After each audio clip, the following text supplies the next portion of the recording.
नमस्कार, स्वागत है आपका। आप देख रहे हैं जनता टीवी और मैं हूं आपके साथ अभिषेक। आज का बड़ा मुद्दा रहा तीनों कृषि कानूनों को वापसी और लंबित मांगों पर सरकार के प्रस्ताव के बाद संयुक्त किसान मोर्चा ने किसान आंदोलन को स्थगित करने का ऐलान कर दिया है। किसान मोर्चा ने साफ किया है कि आंदोलन को खत्म नहीं किया जा रहा, इसे अभी स्थगित किया गया है।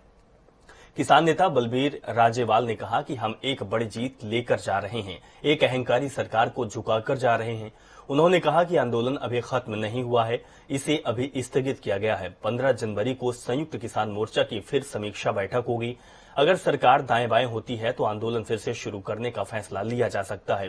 संयुक्त किसान मोर्चा ने बताया कि 11 दिसंबर से विजय के साथ दिल्ली बॉर्डर से किसानों का जाना शुरू हो जाएगा। किसान नेता राकेश टिकैत ने कहा कि हम पहले 10 तारीख से ही करना चाह रहे थे, लेकिन कल जो दुर्घटना हुई इसलिए हमने 11 तारीख से विजय मनाने का फैसला लिया है।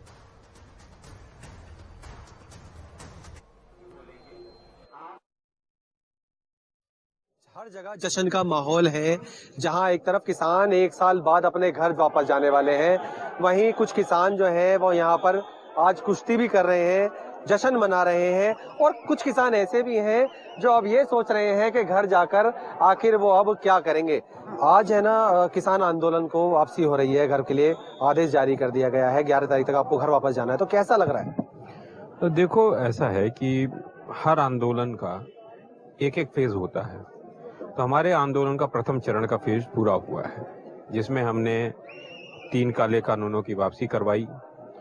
एमएसपी पर एक कमेटी बनी है जिसके बारे में अभी विचार सरकार कर रही है, क्या है उसको देखा जाएगा। देखिए, पंडाल लगा हुआ है, सारे किसान यहाँ बैठे हुए हैं। इन किसानों से भी जानते हैं। आज घर जाने की आप बात कवायद शुरू हो गई है, 11 तारीख तक घर वापस चले जाएंगे, जीत के साथ जाएंगे क्योंकि आपकी जीत हुई है, तो कैसा लग रहा है? हाँ, जीत तो हुई किसान की, पर 12 महीने 12 दिन हो गए। इतनी बड़ी तपस्या सरकार ने करवाई किसान पे।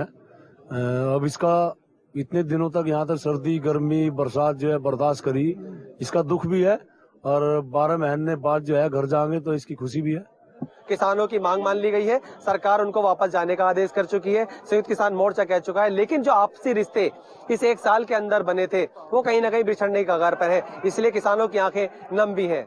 बने रही जनता टीवी के साथ, हैदर अली संवाददाता, गाजियाबाद।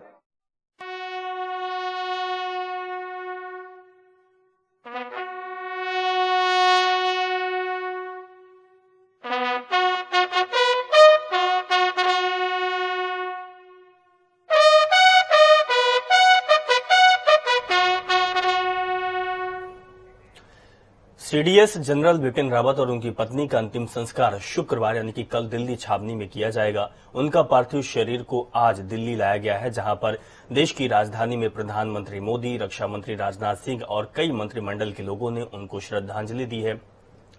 बता दें कि तमिलनाडु के कुन्नूर में सैन्य हेलीकॉप्टर हादसे में मारे गए लोगों की पार्थिव देह को नीलगिरी जिले के सैन्य अस्पताल वेलिंगटन में मद्रास रेजिमेंटल सेंटर लाया गया। यहां सभी को श्रद्धांजलि दी गई।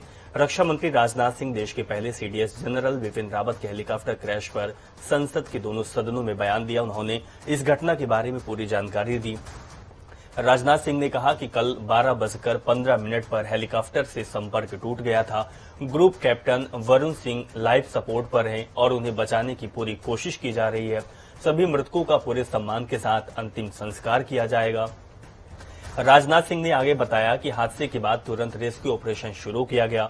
रक्षा मंत्री राजनाथ सिंह ने मृतकों के परिजनों के प्रति संवेदनाएं जताई। उन्होंने कहा कि सभी पार्थिव शरीर को दिल्ली लाया गया, जो कि आज लाया भी गया है, और जहां पर दिल्ली में रखकर सभी मंत्रिमंडल के लोग और प्रधानमंत्री मोदी, रक्षा मंत्री राजनाथ सिंह ने श्रद्धांजलि सुमन किया है। तमिलनाडु के कुन्नूर में क्रैश हुए हेलीकॉप्टर में सीडीएस जनरल बिपिन रावत और उनकी पत्नी समेत 13 सैन्य अधिकारियों का निधन हो गया। हेलीकॉप्टर में 14 लोग सवार थे, जिनमें एक जीवित बचे हैं। वायुसेना के ग्रुप कैप्टन वरुण सिंह। देवरिया के रहने वाले वरुण सिंह गंभीर रूप से घायल हैं और हेलीकॉप्टर हादसे में सीडीएस जनरल बिपिन रावत शहीद हो गए। वहीं उनकी पत्नी मधुलिका रावत का भी निधन हो गया। इस हादसे में ब्रिगेडियर LS लिद्दर शहीद हो गए। Lieutenant colonel Harjinder Singh, wing commander Prithvi Singh Chauhan और स्क्वाड्रन लीडर कुलदीप सिंह राव भी शहीद हो गए। इनके अलावा नायक गुरसेवक सिंह, नायक जितेंद्र कुमार, लांस नायक विवेक कुमार और लांस नायक बी साई तेजा भी शहीद हो गए। वहीं junior warrant officer Rana Pratap Das, junior warrant officer A Pradeep और हवलदार सतपाल भी शहीद हो गए हैं। तो वहीं आगरा के शहीद जवान के परिवार से डिप्टी सीएम केशव प्रसाद मौर्य ने मुलाकात की। उन्होंने परिवार के साथ अपनी संवेदनाएं व्यक्त की और परिजनों को सांत्वना दी। इस मौके पर उन्होंने मीडिया से बातचीत करते हुए कहा कि सरकार हर कदम पर परिवार के साथ है। हमारे विंग कमांडर पृथ्वी सिंह चौहान जो आगरा के निवासी भी थे, उनके साथ साथ सेना के हमारे तीनों सेनाओं के जो सीडीएस के रूप में जिम्मेदारी संभाल रहे थे जनरल बिपिन सिंह रावत और अन्य 13 सैनिकों का देश की सेवा करते हुए कल सर्वोच्च बलिदान के समाचार से देश भी स्तब्ध है, हम लोग भी स्तब्ध हैं। अभी परिवार के सदस्यों से मिलने के लिए गए थे और जो मेरे कार्यक्रम आगरा में थे वो सारे कार्यक्रम आज रद्द कर दिए गए हैं। बीजेपी के प्रदेश अध्यक्ष स्वतंत्र देव सिंह आज आजमगढ़ के गोपालपुर विधानसभा क्षेत्र के परशुरामपुर में जनसभा करने पहुंचे थे। इस दौरान चुनावी रणनीति के बारे में बातचीत की। उन्होंने कहा कि सपा सुप्रीमो अखिलेश यादव के किले को ध्वस्त करने के लिए बीजेपी ने खास रणनीति बनाई है। उन्होंने कहा कि कासगंज, एटा और रैया, कन्नौज को तो फतेह कर लिया गया। इस बार आजमगढ़, लालगंज की बारी है। इसको भी इस बार ईश्वर के आशीर्वाद और जनता जनार्दन के सहयोग से फतेह करेंगे। उन्होंने अपने भाषण की शुरुआत में देश के पहले सीडीएस विपिन रावत को याद कर श्रद्धांजलि देकर और 2 मिनट मौन रखकर मौजूद भीड़ को भी मौन रखने की अपील की। क्या है, फिरोजाबाद, कासगंज, एटा, इटावा और रैया खत्म हो चुके हैं। अब आजमगढ़, लालगंज आप सबके आशीर्वाद से ये और एक बार उनका किला हम लोग फतेह कर लें। बस ईश्वर मैया और यहाँ का जनता जनार्दन हम लोगों पर आशीर्वाद कर दे। बस इसी के प्रयास में हम लोग जनता का आशीर्वाद लेते आते हैं। आजमगढ़ में अवैध शराब कारोबारियों पर पुलिस प्रशासन ने बड़ी कार्रवाई की है। कुख्यात अवैध शराब कारोबारी सगे भाई राजेश अग्रहरी और ब्रजेश अग्रहरी की करीब 1.5 करोड़ रुपए की संपत्ति प्रशासन ने कुर्क कर ली है। जिलाधिकारी राजेश कुमार के निर्देश पर एसपी अनुराग आर्य ने बड़ी कार्रवाई की है। इसे लेकर अवैध शराब के कारोबारियों में हड़कंप और सरीखा माहौल बना हुआ है।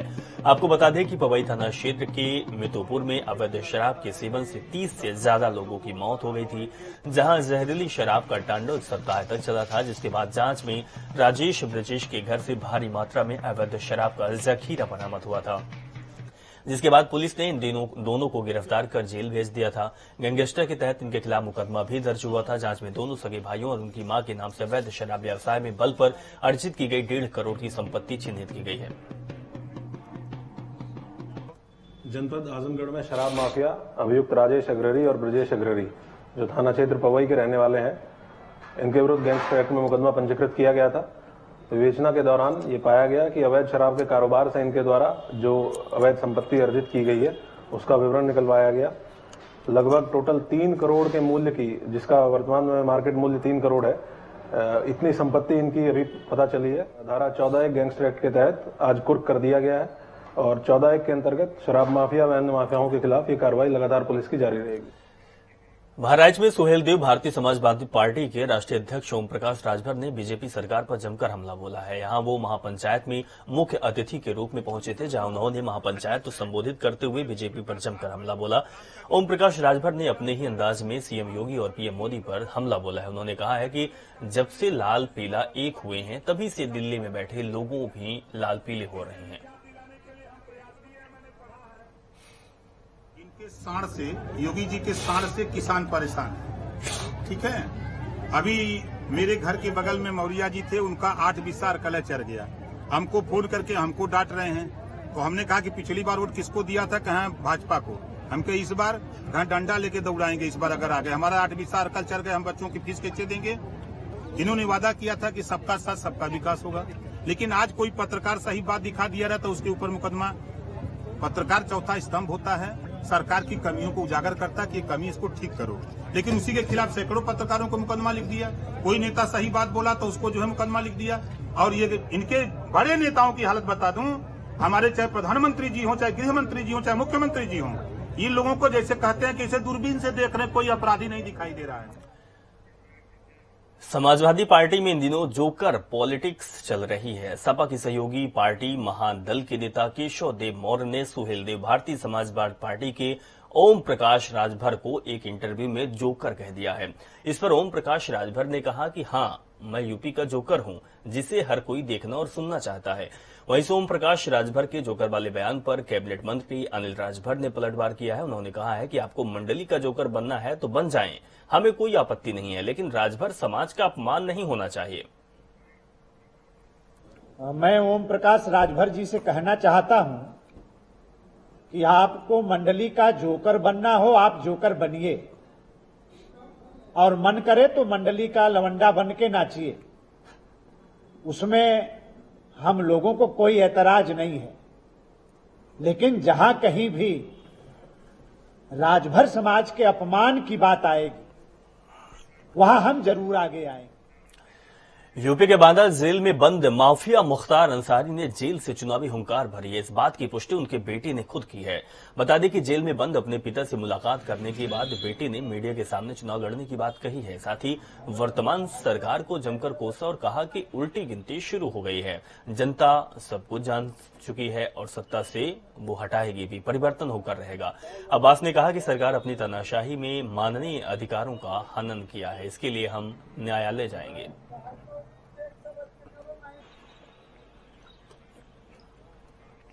मैनपुरी के भेबर थाना क्षेत्र में ग्याम श्यामपुर भटपुरा में अज्ञात लोगों ने संविधान निर्माता भीमराव अंबेडकर की मूर्ति को तोड़ दिया है। रात को हुई इस घटना की जानकारी सुबह लोगों को जब मिली तो रोष भी देखा गया। बड़ी संख्या में लोग मौके पर इकट्ठा हुए। सूचना मिलते ही पुलिस भी मौके पर पहुंची और पुलिस ने अज्ञात लोगों के खिलाफ मुकदमा दर्ज कर लिया। साथ ही मूर्ति को नए सिरे से बनवाने की तैयारी भी की जा रही है।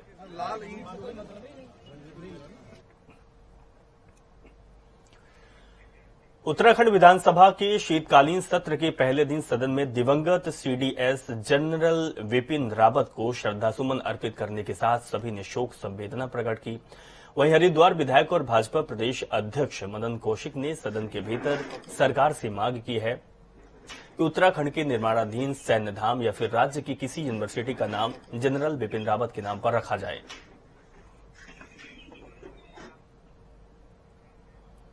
आज हमने पूरा का पूरा सत्र जो है जनरल बिपिन रावत जी को समर्पित किया है। श्रद्धांजलि आज निश्चित रूप से ऐसे सपूत जिन्होंने मां भारती का और हमारे उत्तराखंड का गौरव बढ़ाने का काम किया, हमेशा उन्होंने संपूर्ण जीवन भर केवल और केवल मां भारती की सेवा की, वो हमारे गौरव थे। और जो काम उन्होंने किए हम उनको कभी भुला नहीं सकते। उत्तराखंड राज्य को बहुत अपूर्णीय क्षति हुई है, वैसे तो पूरे भारतवर्ष को हुई है। पूरी हमारी सेना के लिए जो काम उन्होंने किया था, देश के लिए किया था, आने वाली पीढ़ियों के लिए किया था, वो हमेशा याद आएंगे और निश्चित रूप से वो हमेशा हमारे स्मरण में रहेंगे। हम उनके बताए हुए रास्तों पर चलेंगे। मैंने कहा है कि जनरल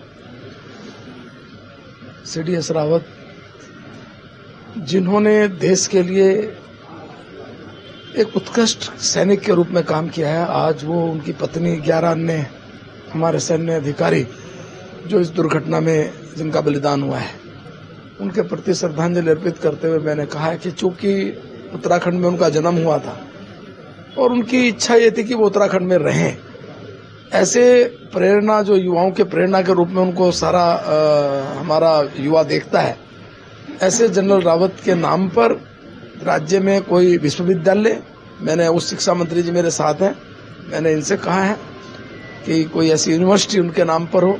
जो सैन्य धाम हम बना रहे हैं, सैन्य धाम का नामकरण, तो इस प्रकार मैंने सरकार से एक मांग की है। जनरल बिपिन रावत के निधन के बाद उत्तराखंड शोक में डूब गया है। वहीं कांग्रेस ने अपने तमाम कार्यकर्ताओं को 3 दिन के लिए रद्द कर दिया है। कार्यक्रम अब रद्द हो गए हैं और आज कांग्रेस कार्यालय में शोक सभा का आयोजन भी किया गया, जिसमें chief of defence staff general Vipin Rawat को कांग्रेस के वरिष्ठ नेताओं की ओर से श्रद्धांजलि दी गई। पूर्व सीएम हरीश रावत ने कहा कि सीडीएस विपिन रावत का यूं चले जाना देश के साथ साथ प्रदेश के लिए भी अपूर्णीय क्षति है कि कृपया श्रद्धांजलि देने के की भी अपूर्णीय क्षति है। उत्तराखंड के घाव में भावना का घाव। देश ने अपने एक बहुत बड़े रणनीतिकार को, एक बड़े जर्नल को खोया है, तो उत्तराखंड ने अपने एक ऐसे बेटे को खोया है जो बेटा उनके सामूहिक गौरव का प्रतीक था। माननीय विपिन रावत जी एक ऐसी शख्सियत जो भारत के सपूत और उत्तराखंड जिनकी जन्मभूमि रही, निश्चित ही उत्तराखंड के लिए तो एक बड़ा लॉस है ही है, लेकिन एक राष्ट्रीय क्षति के रूप में हम इसको देखते हैं।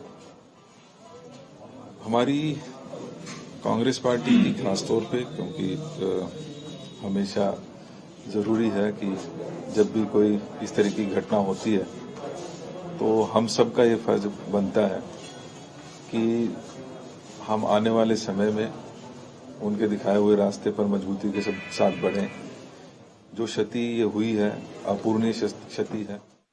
जनरल बिपिन रावत जी का असमय और अचानक हम सबके बीच से चले जाना, यह सिर्फ हमारे प्रदेश के लिए ही नहीं बल्कि पूरे राष्ट्र की अपूरणीय क्षति है।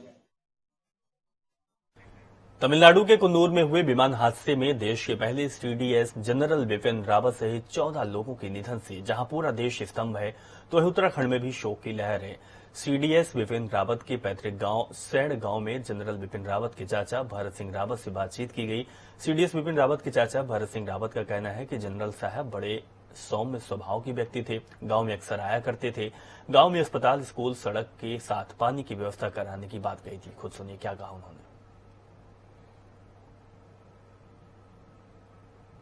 सबसे पहले तो मकान लगाना चाहते थे वो, और सड़क लाना चाहते थे गांव में। उसके बाद प्लांटेशन करना चाहते थे, फल फ्रूट्स के पेड़ लगाना चाहते थे, और पलायन को रोकना चाहते थे। लास्ट बार कब गांव में आए और क्या क्या बातें हुई आपकी? 2018 में लास्ट अप्रैल में आए थे, और गांव के विकास के बारे में क्या क्या किया जाए, एक स्कूल, एक हॉस्पिटल की कमी बताया था उन्होंने। गांव के विषय में हमेशा बात करते थे कि किस तरह से गांव में समृद्धि लाई जाए, कैसे करके पलायन को रोका जाए, कैसे करके सबको खुशहाल किया जाए।